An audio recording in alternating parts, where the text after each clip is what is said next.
12 दिन से चल रहा किसान आंदोलन अब हरियाणा बॉर्डर पर कमजोर पड़ने लगा है। किसान नेताओं ने 29 फरवरी तक दिल्ली चलो मार्च टालने का ऐलान किया है। साथ ही साथ उन्होंने घोषणा की है कि 24 फरवरी शनिवार यानी आज किसान कैंडल मार्च निकालेंगे। बता दें, एसकेएम गैर राजनीतिक नेता जगजीत सिंह ढल्लेवाल ने कहा कि विरोध प्रदर्शन के दौरान हुई मौतों पर शनिवार यानी आज किसान कैंडल मार्च निकालकर सभी शहीदों को श्रद्धांजलि देंगे और पूरे देश में शोक सभाएं आयोजित की जाएंगी। जानकारी के लिए आपको बता दें, शुक्रवार को संयुक्त किसान मोर्चा ने पुलिस से झड़प में मारे गए शुभकरण सिंह की मौत पर शोक जताने के लिए ब्लैक डे मनाया। वहीं ऐसे में चलिए अब आपको बताते हैं किसानों के आगे के अब क्या प्रोग्राम है। 24 फरवरी को शाम को 21 वर्षीय किसान शुभकरण सिंह और 3 किसानों की मौत पर श्रद्धांजलि देने के लिए देश भर में कैंडल मार्च निकाला जाएगा।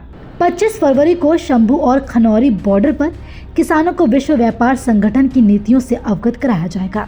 26 फरवरी को देश भर के गाँव में WTO के पुतले जलाए जाएंगे और दोपहर 3 बजे के बाद दोनों सीमाओं पर पुतले जलाए जाएंगे।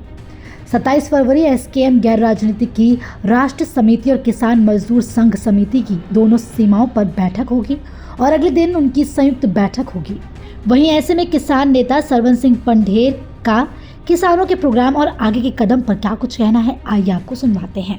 देखिए, जो शंभू और खनौरी पर मोर्चे चल रहे हैं उनका 12वां दिन हो गया और जो कल हमने किसान मजदूर मोर्चा और एसकेएम गैर राजनीतिक ने जो फैसले किए हैं कि आज दोनों बॉर्डरों के ऊपर शाम को शहीदों को समर्पित कैंडल मार्च किया जाएगा और इसके बाद 25 को, जैसा कि आपको मालूम होगा कि 26 को WTO की फिर वार्ता हो रही है, उसके उपलक्ष्य में दोनों बॉर्डरों के ऊपर हम कन्वेंशन कराएंगे और WTO के ऊपर बोलने के लिए कोई बुद्धिजीवी को बुलाया जाएगा, अपनी बात रखेंगे।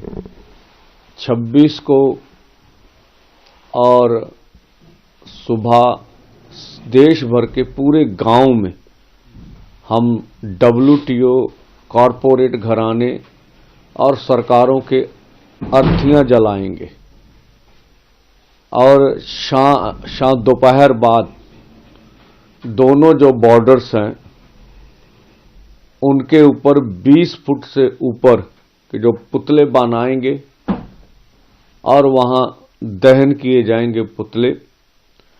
27 को पूरे देश भर से किसान मजदूर मोर्चा, एसकेएम गैर राजनीतिक अपने सभी देश के किसान नेताओं की मीटिंग करेंगे। दोनों फोरम अलग अलग ये सभी वर्तमान परिस्थिति के ऊपर चर्चा करेंगे, आगे कैसे बढ़ा जाए।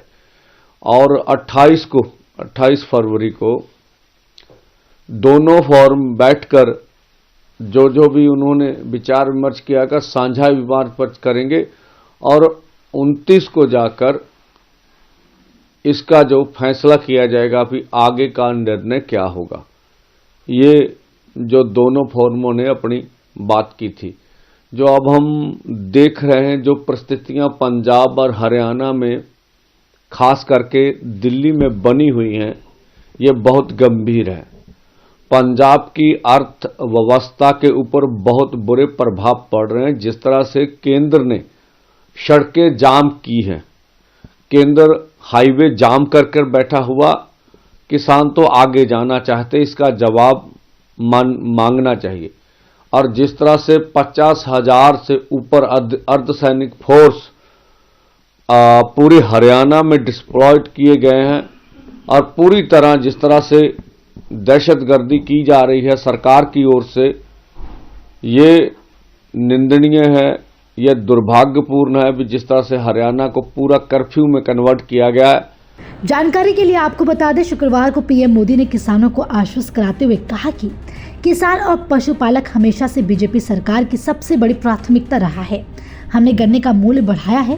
साथ ही पीएम मोदी ने कहा कि आप वो समय भी याद कीजिए जब गन्ने के भुगतान के लिए पहले की सरकार कितना मिन्नत करवाती थी।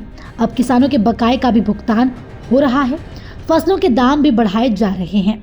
हमारी सरकार अन्नदाता को ऊर्जादाता बनाने के साथ ही अब अन्नदाता को उर्वरक दाता बनाने पर भी काम कर रही है। हम पशुपालकों को दूध के अलावा गोबर से भी कमाई के अवसर दे रहे हैं। फिलहाल के इस वीडियो में इतना ही। वीडियो पर आपकी क्या राय है? अपनी राय हमें कमेंट कर जरूर बताएं। इसी तरह की खबरों के लिए देखते रहें सहारा समय यूपी उत्तराखंड।